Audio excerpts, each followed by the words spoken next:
नमस्कार, मैं भावना ठाकुर और आप देख रहे हैं कोहराम लाइव। हरियाणा के महेंद्रगढ़ में बड़ा बस हादसा हो गया। बस में सवार 43 स्कूली बच्चों में से 6 की जान चली गई, वहीं करीब 16 जख्मी है। हादसे के बाद चीख पुकार मच गई। उस रात से गुजरते सैकड़ों लोग घायल बच्चों की मदद में जुट गए। जख्मी बच्चों को जल्दबाजी में अस्पताल पहुंचाया गया। इस लोमहर्षक हादसे के बाद भारत की राष्ट्रपति द्रौपदी मुर्मू ने हादसे पर दुख जताते हुए कहा कि स्कूल बस दुर्घटना में अनेक मासूम बच्चों की मृत्यु का समाचार हृदय विदारक है। ईश्वर शोक संतप्त माता पिता एवं परिजनों को यह क्रूर आघात सहने की शक्ति प्रदान करे। वहीं पीएम नरेंद्र मोदी ने गहरा दुख जताते हुए कहा कि बस हादसा अत्यंत पीड़ादायक है। मेरी शोक संवेदनाएं उन सभी परिवारों के साथ है जिन्होंने इस दुर्घटना में अपने बच्चों को खोया है। सभी घायल बच्चों के शीघ्र स्वस्थ होने की कामना करता हूं। राज्य सरकार की देखरेख में स्थानीय प्रशासन पीड़ितों और उनके परिजनों को हर संभव सहायता में जुटा है। यह हादसा तब हुआ जब बस ड्राइवर ने अपना संतुलन खो दिया। बस एक पेड़ से टकराते हुए पलट गई। पुलिस ने बस ड्राइवर को अपनी कस्टडी में ले लिया है।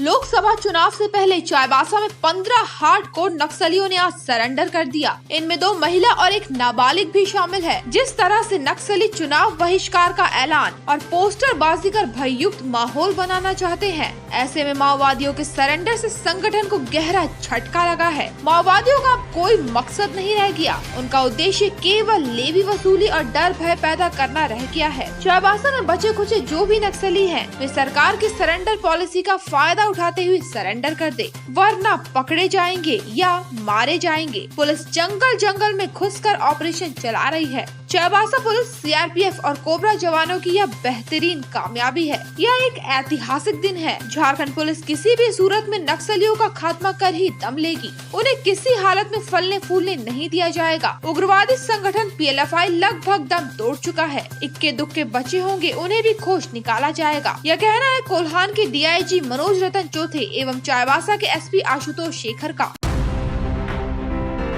राजधानी रांची में प्रकृति पर्व सरहुल शोभा यात्रा अपने यादगार लम्हों के साथ पूरे उत्साह के साथ मनाई गई। सरहुल को लेकर लोग, खासकर आदिवासी समाज में एक अजीब सी उमंग, खुशी और उत्साह था। सरहुल महोत्सव में सीएम चंपई सोरेन भी शामिल हुए। सीएम वीर बुधु भगत आदिवासी कॉलेज हॉस्टल पहुँचे। वहाँ अखरा में पाहन और अन्य ने ढोल नगाड़ों के साथ जोरदार स्वागत किया। केंद्रीय सरना समिति की तरफ से निकाली गई जुलूस अल्बर्ट एक्का चौक पहुँची। शोभा यात्रा रांची के विभिन्न हिस्सों के सरना स्थल से निकाली गई। शोभा यात्रा मेन रोड के रास्ते सीरम टोली सरना स्थल तक गई। इससे पहले सभी मौजा के सरना स्थल में पूजा अर्चना हुई। सरहुल के गीतों और ढोल नगाड़ों पर थिरकते पांव सरना स्थल तक पहुँचे। पाहन ने सरना स्थल में रखे घड़े के पानी को देखकर इस साल अच्छी बारिश होने की बात कही। पाहन ने किसानों को समय पर खेतीबाड़ी करने की सलाह दी। उन्होंने ये भी संदेश दिया कि अनावश्यक रूप से हम प्रकृति का दोहन या नष्ट न करें। हम जिससे बने हैं और जिनकी बदौलत चलते हैं, हमें उनका सम्मान करना चाहिए। उनका संरक्षण जरूरी है। वहीं सरहुल के मौके पर रांची में ट्रैफिक में बदलाव किया गया था। दिन के 1 बजे से मेन रोड में वाहनों का प्रवेश बंद रखा गया। चौक चौराहे पर सुरक्षा का तगड़ा इंतजाम किया गया था। शोभा यात्रा के दौरान शहर के कुछ हिस्सों में बत्ती गुल रही।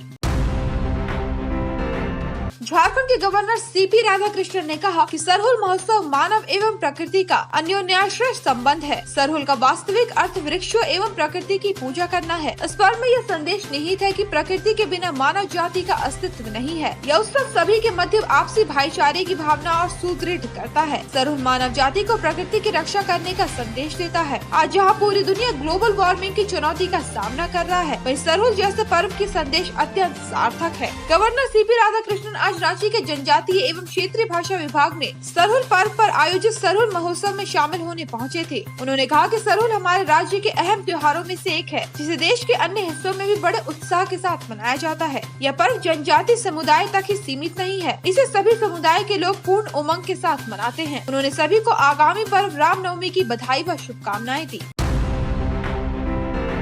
जेल में बंद गैंगस्टर अमन साहू के सबसे खास गुर्गे राहुल दुबे को एटीएस ने दबोच लिया। मोस्ट वांटेड राहुल दुबे पर रांची, रामगढ़ एवं हजारीबाग में कई केस दर्ज है। वो रामगढ़ के कुजू का रहने वाला है। रांची के उर्मांची भारतमाला प्रोजेक्ट के साइट पर फायरिंग की वारदात के बाद से राहुल दुबे की खोज में एटीएस लग गई थी। फायरिंग करने को लेकर पुलिस पहले ही अमन साहू गैंग के बदमाश प्रमोद सिंह और अमजद खान को सलाखों के पीछे डाल चुकी है। सूत्रों का कहना है कि गैंगस्टर अमन साहू को हजारीबाग के बड़कागांव थाना हाजत से भगाने में राहुल दुबे की अहम भूमिका थी। 27 दिसंबर 2019 को अमन साहू पुलिस को चकमा देकर हाजत से भाग गया था। एटीएस का मानना है कि गैंगस्टर अमन साहू द्वारा बटोरी गई काली कमाई के बारे में राहुल दुबे को सब कुछ पता है। वो उसका पार्टनर भी है। गैंग के द्वारा कहां-कहां निवेश किया गया है, इस बिंदु पर राहुल राज उगल सकता है।